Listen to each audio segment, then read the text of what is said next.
4. 해방과 회복. 마음은 고통의 근원이 없는 곳에서 고통의 근원을 볼 수 있다. 너는 이러한 개념에 익숙해져 있다. 전치가 하는 의심스러운 역할은 바로 내 죄의식의 진짜 근원을 숨겨서 그것이 정신 이상이라는 완전한 지각을 의식하지 못하도록 하는 것이다. 전치는 항상 내가 주의를 기울이기를 피하는 근원이 참이고 두려울 것이라는 환상으로 유지된다. 그렇지 않다면 내가 덜 두렵다고 믿은 것으로 죄의식을 전치하지는 않았을 것이다. 그러므로 너는 의식 아래에 있는 온갖 근원들을 거의 저항 없이 바라볼 용의가 있지만 단 그 근원들은 그것들과 진정한 관계가 전혀 없는 보다 깊은 근원이 아니어야 한다는 조건이 붙는다.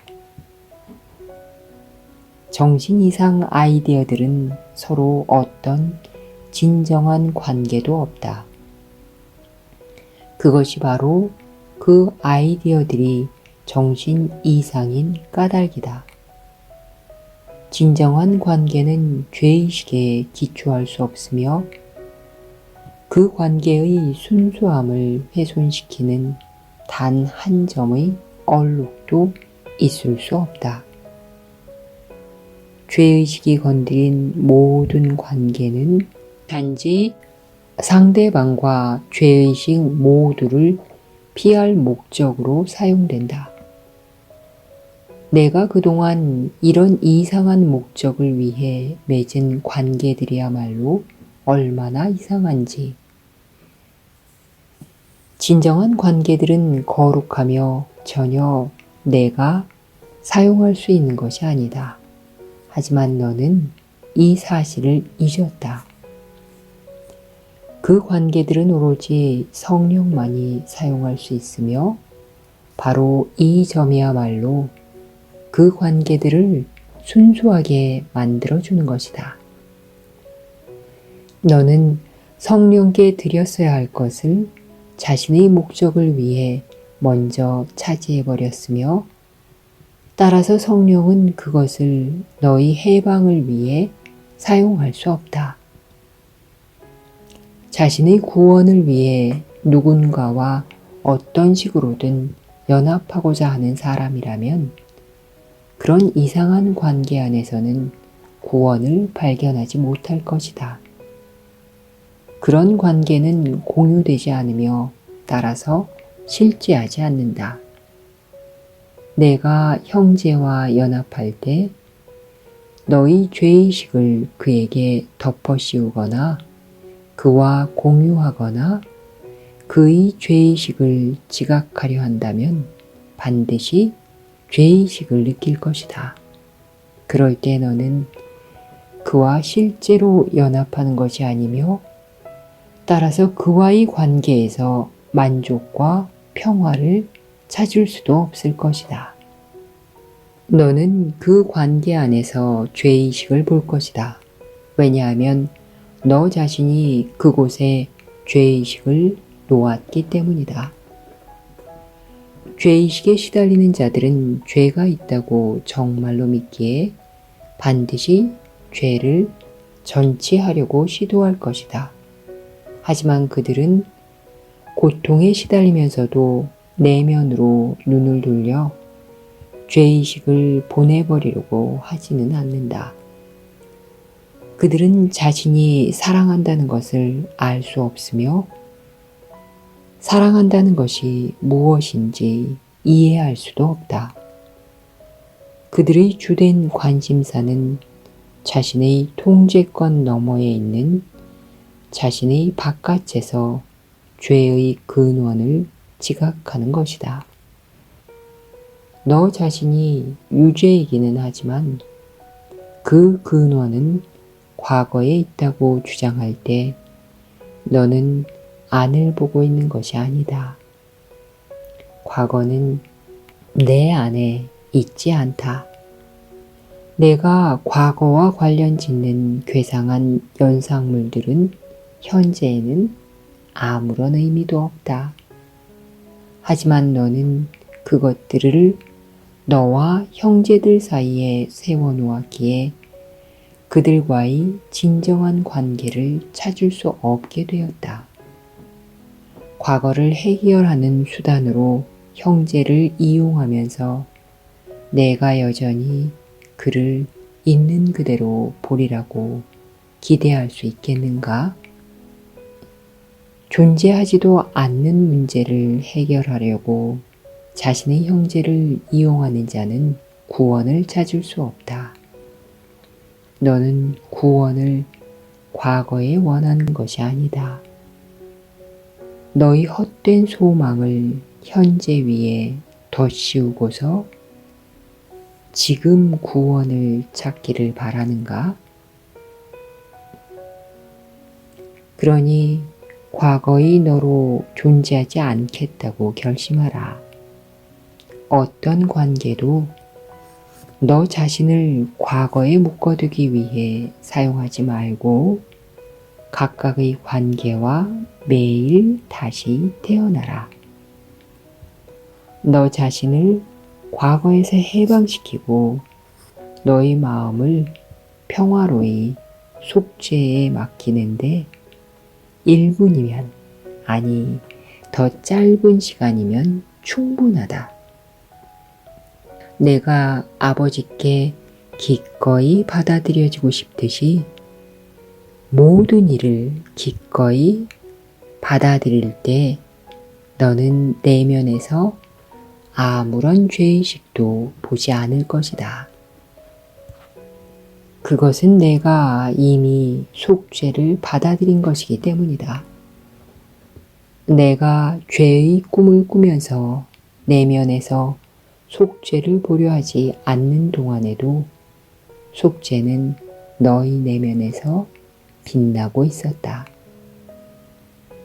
다른 사람이 어떤 행동을 하든 그가 어떤 식으로든 당연히 유죄라고 믿는 한 너는 언제라도 속죄를 찾을 수 있는 내면으로 눈을 돌리지 않을 것이다. 죄의식에 어떤 이유가 있다고 믿는 한 죄의식의 종말은 오지 않을 것이다. 죄의식은 항상 완전히 정신 이상이며 아무런 이유도 없다. 너는 이를 배워야 한다. 성령은 실제를 몰아내려고 하지 않는다. 죄의식이 실제한다면 속죄는 실제하지 않을 것이다. 속죄의 목적은 환상을 몰아내는 것이지 먼저 환상을 실제로 확립한 다음에 용서하는 것이 아니다. 성령은 너를 겁주고 그가 너를 얼마나 무서운 것에서 구해줬는지 보여주려고 너의 마음에 환상을 간직하지 않는다. 성령이 너를 구해낸 그것은 사라졌다. 죄의식에 어떤 실제성도 부여하지 말고 죄의식에는 어떤 근거도 없음을 보라. 성령은 하느님이 행하게 하시는 것을 행하며 언제나 그렇게 해왔다. 성령은 분리를 보았지만 연합에 대해 안다. 성령은 치유를 가리키지만 창조에 대해 안다. 성령은 너로 하여금 그를 통해 그가 보듯이 보고 그가 가르치듯이 가르치게 할 것이다. 이렇게 성령이 아는 것은 곧 내 것임에도 불구하고 너는 그것을 알지 못한다. 바로 지금 너는 치유하고 가르침으로써 앞으로 있을 것을 지금으로 만들 수 있다. 하지만 그것은 아직 지금이 아니다. 하느님의 아들은 자신이 죄의식 속에서 길을 잃고 밖에서 오는 고통이 사방에서 짓누르는 어두운 세상에 홀로 있다고 믿는다. 그가 내면으로 눈을 돌려 광휘를 보았을 때 아버지가 그를 얼마나 사랑하시는지 기억할 것이다.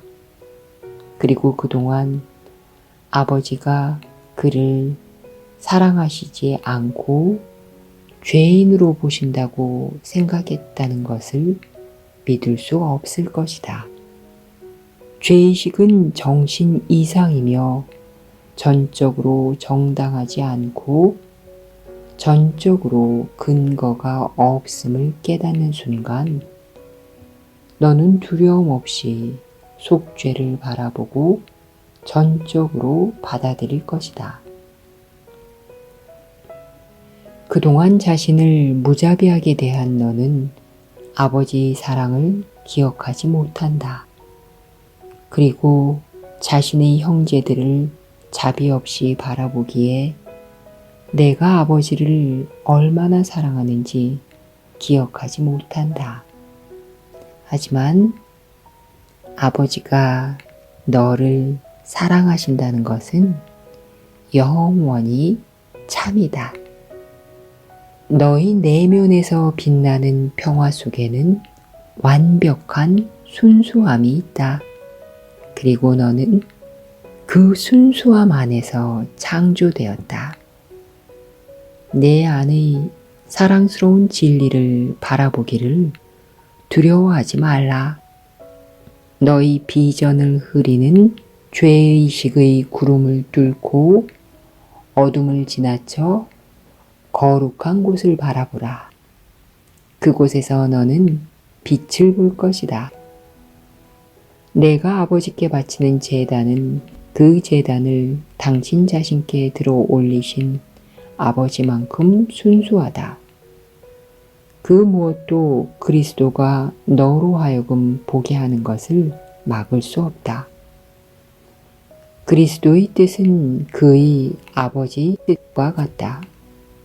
그리고 그리스도는 하느님의 모든 아이들에게 자비를 베풀면서 너도 그리하기를 원한다.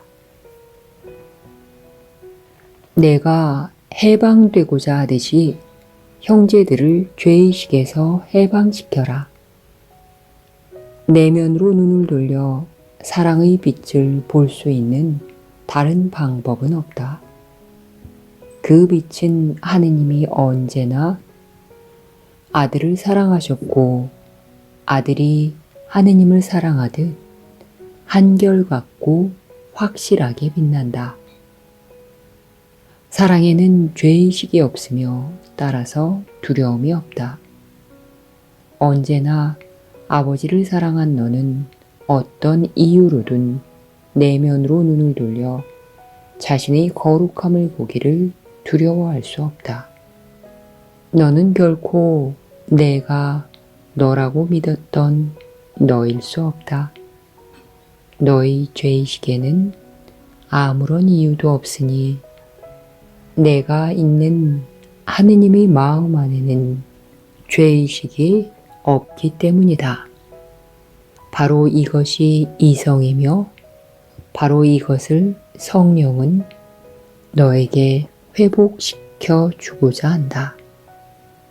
그는 오로지 환상들만 제거하고 다른 모든 것은 너로 하여금 보게 한다.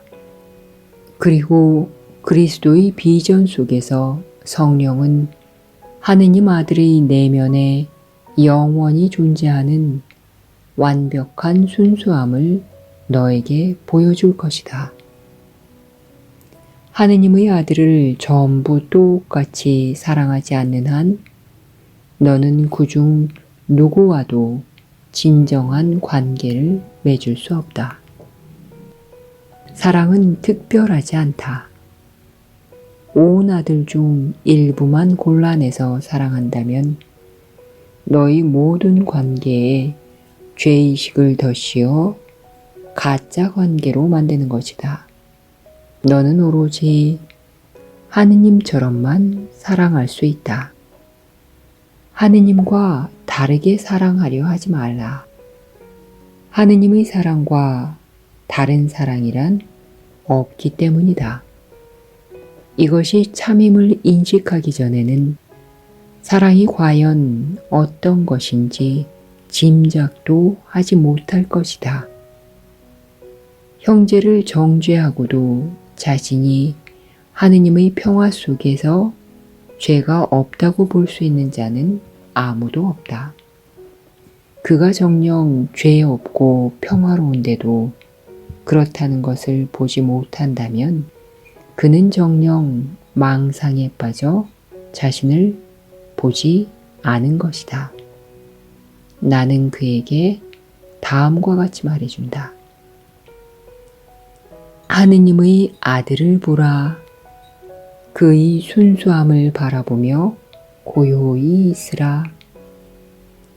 침묵 속에 그의 거룩함을 바라보고 어떤 죄도 그를 건드린 적이 없음에 대해 아버지께 감사드려라.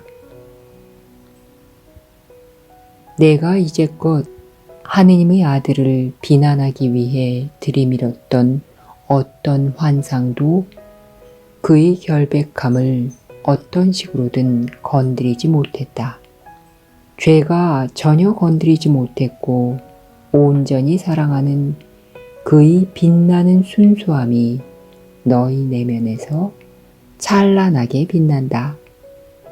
우리 함께 그를 바라보고 사랑하자. 그에 대한 우리의 사랑에 너희 죄 없음이 있기 때문이다. 다만 너 자신을 바라보라. 그러면 내가 보는 것에 대한 기쁨과 감사가 죄의식을 영원히 몰아낼 것이다. 아버지, 당신이 영원히 죄 없게 창조하신 당신의 가장 거룩한 아들의 순수함에 대해 감사드립니다. 너와 마찬가지로 나의 신앙과 믿음도 내가 소중히 여기는 것에 집중되어 있다. 우리에게 다른 점이 있다면 나는 오로지 하느님이 나와 함께 사랑하시는 것만을 사랑한다는 점이다. 그런 이유로 나는 내가 너에게 매긴 가치 이상으로 심지어는 하느님이 너에게 부여하신 가치만큼 너를 귀중히 여긴다. 나는 하느님이 창조하신 모든 것을 사랑하며 나의 모든 신앙과 믿음을 그것들에게 바친다.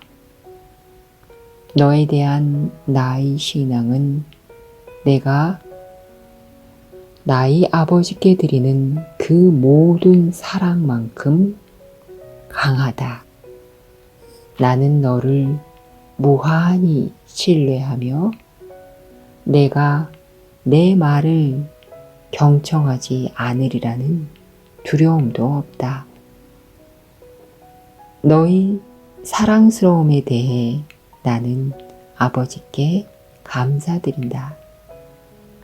너는 나로 하여금 왕국의 온전성을 기려 왕국에 수많은 선물을 제공하게 할 것이며 나는 그에 대해서도 아버지께 감사드린다. 왕국은 정녕 아버지의 것이다.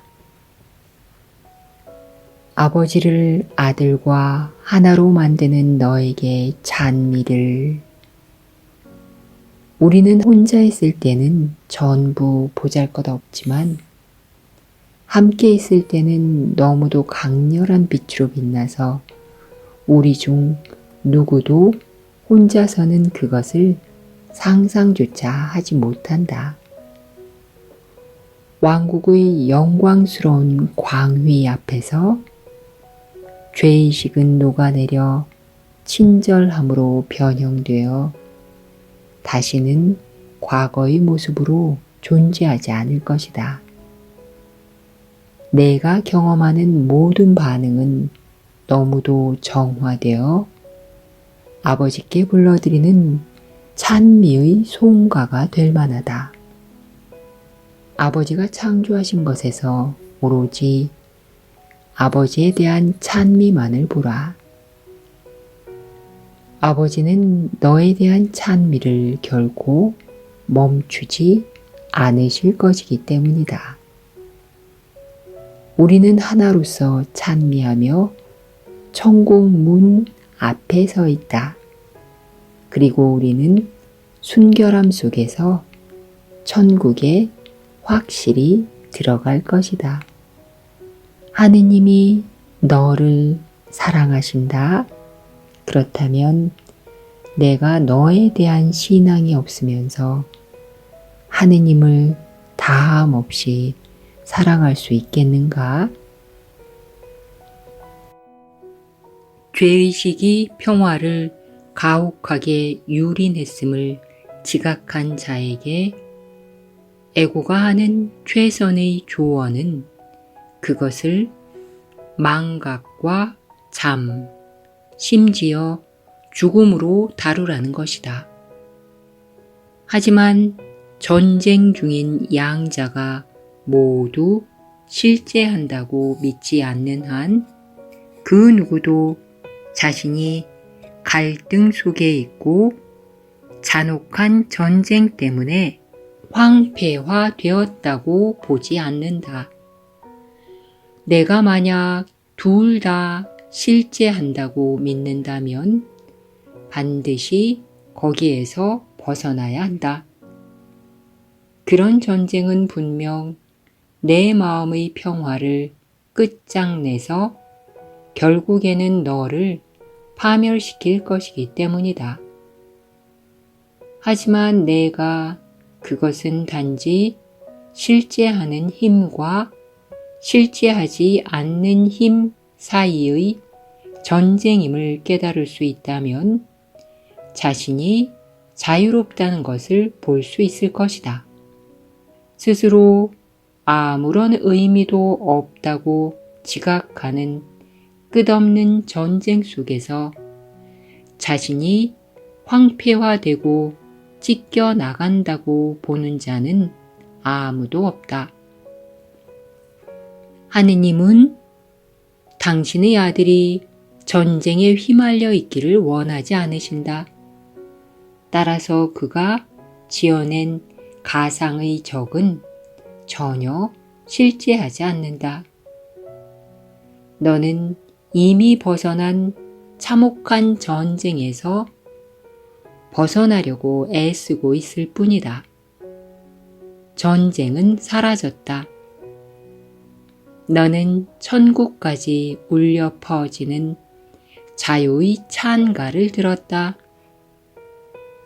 너희 해방이 안겨주는 즐거움과 기쁨은 하느님의 것이니 너희 해방은 내가 만든 것이 아니기 때문이다. 하지만 너는 자유를 만들지 않았듯 자유를 위협할 전쟁도 만들지 않았다. 파괴적인 것은 그 무엇도 존재한 적이 없으며 앞으로도 존재하지 않을 것이다. 전쟁과 죄의식 그리고 과거는 그것들이 비롯된 비실제 속으로 하나같이 사라졌다.